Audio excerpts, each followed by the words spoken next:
用铜还是用铝 ？To be or not to be？ 空调铝带铜这件事啊，居然在2026年被讨论出了几分哲学的意味，热闹到了这个程度。我觉得对于消费者来说呀，未尝不是一件好事，因为至少现在不少品牌已经开始正面宣传真铜实料，甚至是连电机是不是全铜也开始被更多的人关注。那么在2026年，你花几千块钱去买空调，里面那些你看不到的核心部件到底有没有缩水？传说中的线上和线下款的差异会不会减配？作为这波讨论中的焦点品牌之一，海信宣传里不但拒绝 1.6 排、冷凝器、蒸发器、压缩机这些核心部位以及连接管路都强调是真铜实料，高能效产品双排铜管到底是不是实打实存在？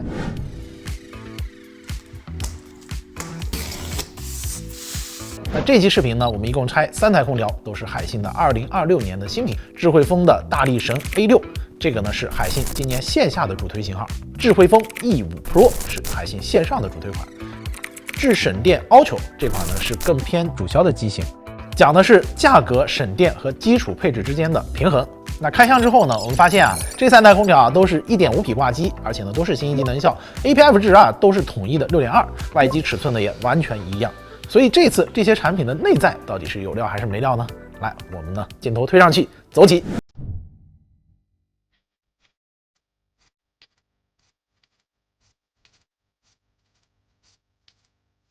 首先拆开之后呢，咱们先看两器，这个呢是空调的核心部件，室外机的冷凝器，室内机的蒸发器，是空调性能好不好、制冷制热效率以及长期稳定性的最关键的因素。3台空调的室外机冷凝器啊，现在都是双排铜管，都是28组56根的铜管。那这个配置啊，放在 1.5 匹挂机里面，其实已经都不算保守了。市面上不少同级的产品呢，有在用24根铜管的，常见的还是48根铜管。海信这个3台直接是56根铜管。至少从室外机换热器这个部件来看呢，它的思路还不是说够用就好，而是往更高一点的规格呢去做了。那咱们随便挑一台，就是这个智慧风 E5 Pro 的铜管，咱给它切开一根。可以看到里面呢是内螺纹的铜管，厚度呢看起来也并不薄。那这种内螺纹的设计呢，可以增加冷媒和管壁的接触面积，让换热呢更加的充分，效率更高。咱们呢给它量一下，3台空调在铜管规格上，是存在差别的。最贵的这个大力神 A6Z 是 5.36 毫米的外径， 43.12 米铜管总长。那 E5 Pro 呢稍微细一点， 5.18 毫米的外径，总长是几乎一样的，也是 43.12 米。智省电 Ultra 呢是 5.09 毫米的外径， 39.2 米的总长。那室内机的蒸发器这一块，智省电 Ultra 呢是双排32根的铜管，总长是 9.97 米。E5 Pro 和 A6 都是双排48根，总长 30.24 米。所以3台空调全部都是全铜，都是双排，但是配置规格上也的确是存在差异的。那我觉得呀，更准确的说法呢，不是说谁好谁差，而是不同的价位段和不同的产品路线给的规格肯定是不一样的。这台 Ultra 在这个价位段已经算是性价比很高的配置了，双排的铜管、电子膨胀阀、9.8cc 的压缩机，这些关键的部件底线都给它守住了。那 E5 Pro 和 A6 在更高一点的价格段上，用料呢也就给的更多，给的更扎实。那空调省不省电，好不好用？除了这个2器之外啊，压缩机、电子膨胀阀、电控系统呢都是非常重要的。3台海信空调的心脏，我们发现啊，压缩机都是美制的单转子的压缩机，都是 9.8cc 的排量，还是切刚才这台 E5 Pro 的压缩机，反正都已经太碎了。我们来看一看这个压缩机的内部长成什么样。我也是第一次啊拆一台压缩机，大家可以看到呢，内部啊，它这个铜线绕组啊也是要用铜的。这边呢看上去是全是铜线，然后3台空调的室外机都是500级的电子膨胀阀，都没有出现更便宜的毛细管，冷媒流路设计啊也几乎保持一致，都是并联的方案。我们可以看这个管路的流向，前面的就是电子膨胀阀，都是变频控制上比较成熟的设计。配件的品牌还是不一样的，整体的思路是一致的。那电控板这里呢，智省电 Ultra 平铺倒挂的布局，30片是31片，那这样的一个设计呢，就是防虫防水这一块的效果比较好。E5 Pro 和 A6 是竖置的布局，各23片的30片，那这种布局呢，其实更有利于气流去辅助散热。2种方案配置不太一样，是显然2种思路。咱们呢在这儿不简单的去说谁一定更好。电控板的上方都覆盖了全新的隔热棉，所以简单来说呢，就是该有的都不少。整体来看，不管是性价比的主力机还是高端机，海信空调啊，整个在做工和用料上看上去是比较扎实的。空调里面不同部件啊，对材料要求其实不太一样。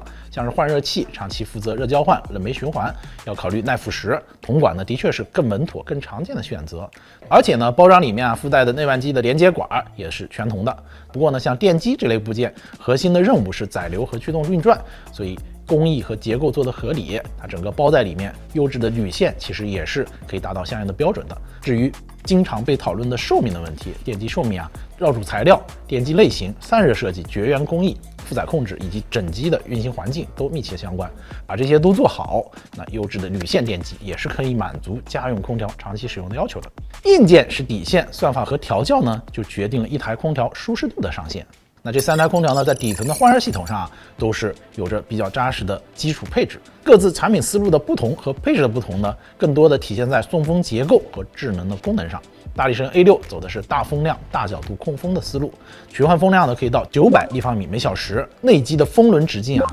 116毫米。看上去啊特别的大，再加上一个超大号的御风盾导风板，12片的扫叶片和4个步进电机，还有推出式的机械臂，所以这套结构啊弄上来之后呢，一方面可以实现更广的覆盖，风呢吹得更远；另外一方面呢，也因为导风板本身足够大，防止吹的效果呢也会比较好，所以就比较适合大的主卧或者是西晒比较严重的房间去选择。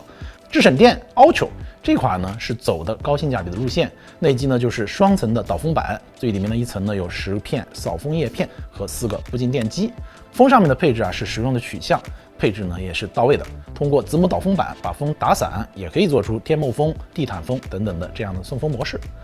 蒸发器边上呢还有一颗 High Nano 的离子发生器，为这台空调加上了一个空调加净化的卖点。既然叫智省电 Ultra， 节能就是它比较关键的卖点，所以呢，我们也发现它带了一颗省电芯片。长时间开空调的时候呢，这颗芯片主动的会去做能耗的控制。那考虑到它的价格定位，配置上啊，也的确是有一些更务实的取舍。比如说室内机的风轮的直径94毫米，循环风量800立方米每小时。不过呢，导风结构和电控逻辑做了相应的补偿，整体的思路呢是在舒适和能耗之间去找到一个更好的平衡。智能方面，E5 Pro 呢支持星闪人感识别技术，可以做到风随人动、封闭人吹，这个也是挂机在这2年非常热门的一个卖点。同时，室内机呢也设计了特别的分区送风，两侧的内摆叶可以左右分区送风。这台空调是2800块钱左右的到手价，放在3000元以内的价位段啊，我觉得还是挺有竞争力的。当然，这3台空调呢有一个共性的小点，就是它们的室内机呢都搭载了2块抗菌抗病毒的卡扣式的滤网，滤网的拆洗呢也是比较方便的，而且呢都支持语音控制和 APP 控制。这种基础的智能交互呢，海信在这3台空调上都做成了标配，没有因为价格的问题啊把它砍掉。好，那说到这里呢，我们的拆机就基本上都拆完了。那可以回到大家最关心的那个问题，线上线下的机型到底有没有区别？还真是有区别的，但是呢，因为型号不一样，定位不一样，价格也不一样，所以呢，我觉得不能说简单的是缩水或者是质量不一致的问题。产品线的定位不同，大力神 A6 全能旗舰，更加适合大空间和长时间的运行；E5 Pro 呢是均衡体验，适合绝大多数家庭去选购；